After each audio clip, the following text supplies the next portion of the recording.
आत्ताच राजस्थानमध्ये माझं आगमन झालं आणि विमानातनं उतरतानाच भ्रमणध्वनीवरनं निडर धडाडीचे महाराष्ट्राचे नेते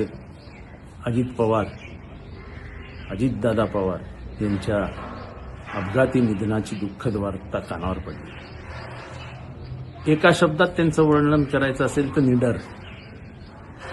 कुठलाही निर्णय मनाशी घेतल्यानंतर परिणामांची चिंता न करता त्याची अंमलबजावणी करणं ही त्यांची हतोटी होती। त्यांचं चालणं, त्यांचं वागणं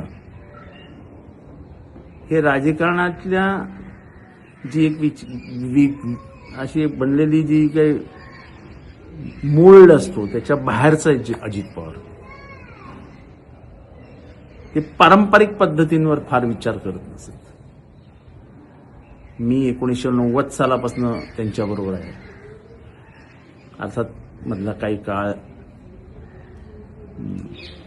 जी परिस्थिती होती त्याच्यातनं आम्ही गेलो, पण तरी आपलेपणा कधी हरवला नाही। मला वाटतं की आज महाराष्ट्राने एक चांगला नेता गमावलाय, जी पोकळी भरून येणार नाही।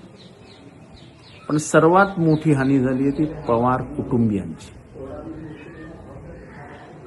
पवार कुटुंबियांचा वारसा खऱ्या अर्थाने पुढे घेऊन जाण्याची ताकद असलेला माणूस अजित पवार, नेमके तेच केले।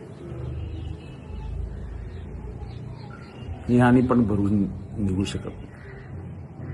या दुःखद प्रसंगी पवार कुटुंबियांना हे दुःख सहन करण्याची ताकद मिळो, याच्यापेक्षा आपण काय बोलू शकतो। पण महाराष्ट्राची झालेली हानी भरून निघू शकत नाही, एवढं म्हणतो अत्यंत प्रामाणिक मनाने मी सांगतो।